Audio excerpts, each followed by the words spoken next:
That's fascinating. Depending on what you have, what environment you have, you're watching these things morph into different things depending on what the environment needs. But you've never read this in your bacteriology books when you were in high school. The teacher never told you about this, did they? They just told you about they didn't tell you about Bouchon. They told you about Pasteur. They told you about all his work and all the miracles and the miracle of vaccines. Never heard of this stuff. The nature of disease is not germs. The true nature of disease is the toxic input you place into your body or randomly run across in your drinking water from pollution or radiation and your body's quest to eliminate it. Depending on how fast you eliminate that, folks, you will be healthy. Now, one of the things that we can talk about to conclude this portion of the lecture, and then I'm going to just rifle by a whole bunch of statistics for you. Who here has heard of Koch's postulates? Koch's postulates have been are taught in every medical school, still to this day from what I understand.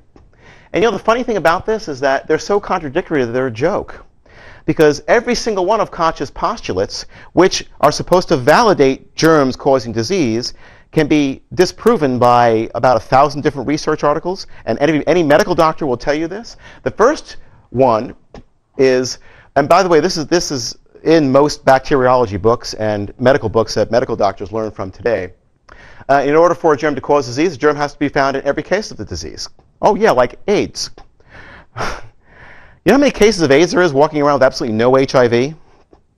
All right? And people who are diagnosed with all sorts of childhood diseases, they can't find where the organism is. So that one's false. They don't like to talk about these too much anymore, but I love them. In order for a germ to cause disease, it can never be found apart from the disease. Not true at all. I could swab half your throats and find practically every single organism from typhoid to scarlet fever in there, and you're all sitting here listening to my lecture. In order for a germ to cause disease, it must be capable of disease culture outside of the body. Also been disproven. In order for a germ to cause disease, it must be capable of producing, oh, that's a misprint in my book. Sorry about that, folks. By injection, the same disease as that undergone by the body from which it was taken. Also, kind of like the theory behind vaccines, the whole theory behind vaccines is that you're supposed to get a microdose of it just to push your body's immunity into getting the disease so that you won't get it later on down the road. This theory, laid out for us by Bouchon, holds tremendous potential for the well-being of our planet here and now. It shows us that if we are responsible for our lives, if we manage our diets in a healthy fashion, which is consistent with our species, if we maintain our fluid balance properly, to persistently cleanse our circulatory system and lymphatic system, if we strive to keep our circulatory and lymphatic systems alkaline rather than acidic bloodstreams, acidic lymphatic systems are the common denominator in every single disease from the common cold to cancer. You want to alkaline your system, folks? Get this water.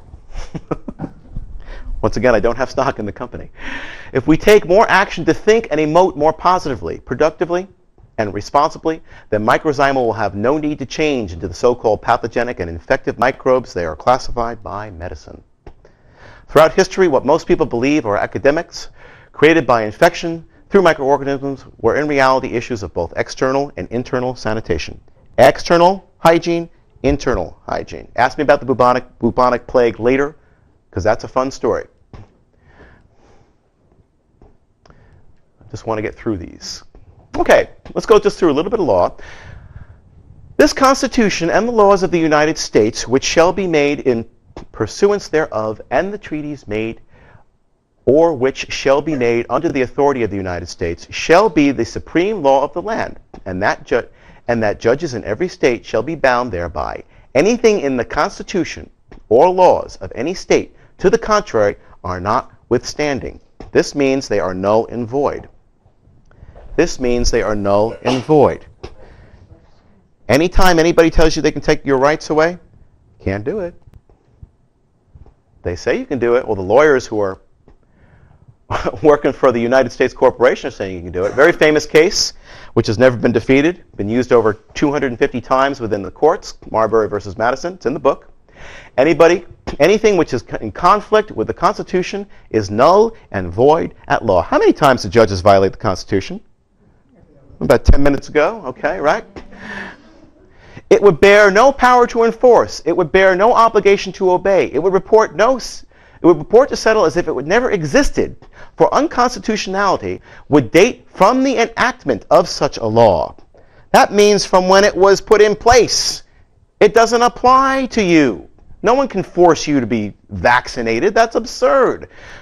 Not from the date so granted in an open court of law. No courts are bound to uphold it. No citizens are bound to obey it. It operates as a mere nullity of fiction, which means it does not exist in law. Now, you can recite this all you want as some cop is pulling you out of your house in handcuffs. Okay? That's because we are moving closer to a police state.